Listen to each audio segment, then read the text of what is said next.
내 부모를 공경하라. 그리하면 너의 하나님 나 여호와가 내게 준 땅에서 내 생명이 길리라. 출애굽기 20장 12절 말씀입니다. 에베소서 한 절 더 보겠습니다. 6장 1절에서 3절. 자녀들아 주 안에서 너희 부모에게 순종하라. 이것이 옳으니라. 내 아버지와 어머니를 공경하라. 이것은 약속이 있는 첫 계명이니 이로써 내가 잘되고 땅에서 장수하리라. 만약 우리가 사는 세상에 질서가 없다면 어떤 일이 벌어질까요? 우선 사람들은 자신의 이익이라면 물불 안 가리고 덤벼들 것입니다. 거리의 차들은 여기저기서 크레악선을 빵빵거리며 서로 앞다퉈 가겠다고 아우성일 것입니다. 교통 대란이 일어납니다. 질서는 매우 중요합니다. 하나님은 그래서 우리가 사는 땅에 질서를 주셨는데 제일 먼저 부모를 공경하는 질서입니다. 많고 많은 질서 중에 부모 공경의 질서는 특별한 의미가 있습니다. 우선 출애굽기에 보면 부모를 공경하라고 하시면서 신명기나 에베소의 저자와 다른 부분을 볼 수 있는데 나 여호와가 내게 준 땅에서 내 생명이 길리라고 하셨습니다. 나 여호와를 직접 표현하신 것이죠. 땅과 생명 모두 하나님의 것임을 분명히 말씀하고 계십니다. 그러면 왜 하나님은 질서 중 최고의 질서로 부모 공경을 꼽은 것입니까? 땅에서 지켜야 할 10계명 중 제1계명에서 5계명까지는 하나님 경외하는 법을 우리에게 말씀하셨습니다. 6계명에서 10계명까지 인간관계를 형성해 나가는 그 법인데요. 그 첫째가 바로 부모 공경입니다. 그만큼 부모 공경이 땅에서 제일 중요한 이유는 질서가 유지되기 위해서는 제일 먼저 부모 공경이 있어야 한다는 것입니다. 이 질서 없이 땅은 장수가 안 되고 땅은 복을 못 받고 황무지가 된다는 의미죠.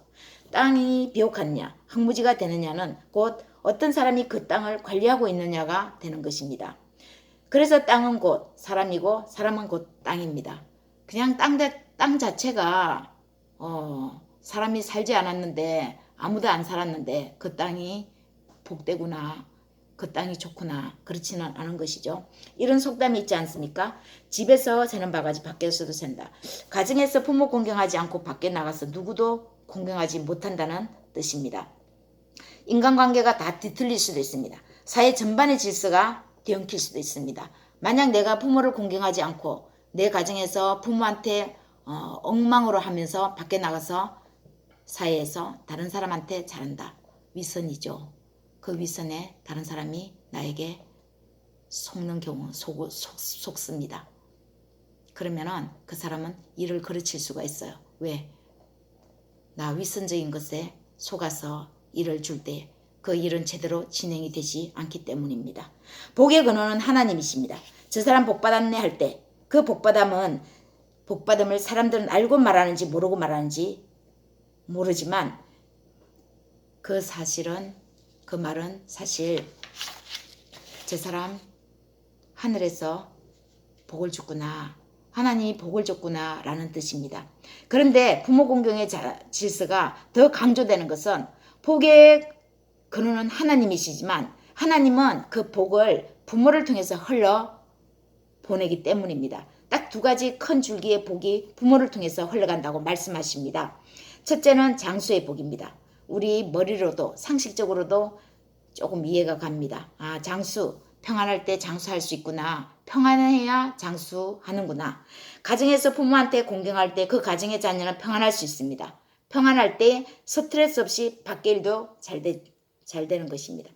만병의 근원이 스트레스에서 비롯된다고 하는 것처럼 육체의 몸도 건강하게 평안할 때 유지가 됩니다. 그리고 장수가 됩니다. 둘째는 잘 되는 복입니다. 장수하면서 복을 누리는 것은 바로 이 하늘에서 내려주는 것입니다. 이 두 가지의 복은 부모 공경할 때 하나님이 우리에게 약속하신 것입니다. 그렇다면 부모 공경을 하라고 할 수도 있는데 왜 내 부모 공경인가요? 자신의 부모가 먼저입니다. 순서죠. 이것은 위선도 아닙니다. 이기적인 것도 아닙니다. 자신을 세상에 나오게 하신 그 부모의 은혜는 실로 이루 말할 수 없이 크고 깊고 높습니다.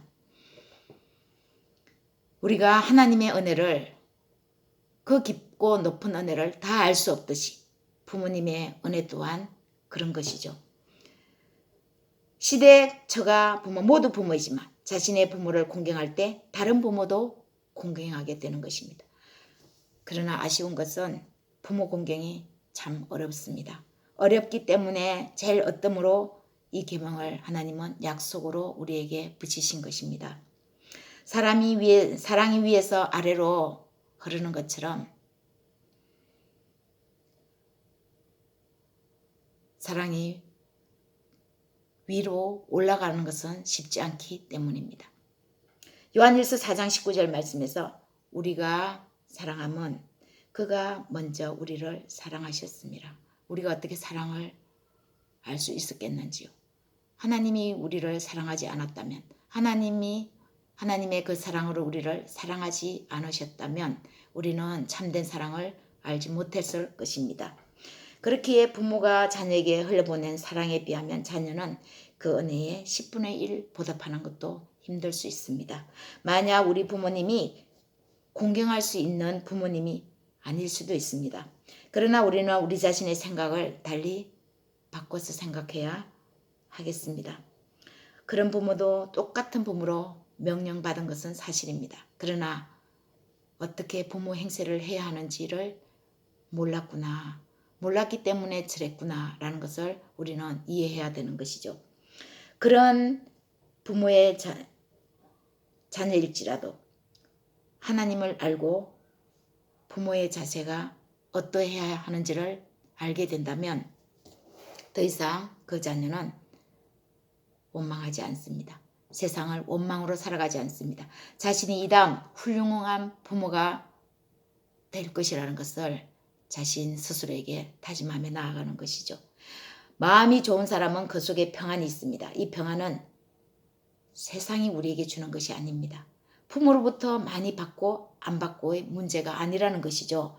영원하지 않은 세상에서 진짜 영원한 것을 발견한다면 우리가 붙잡고 있었던 이런 것들은 껍데기에 불과합니다.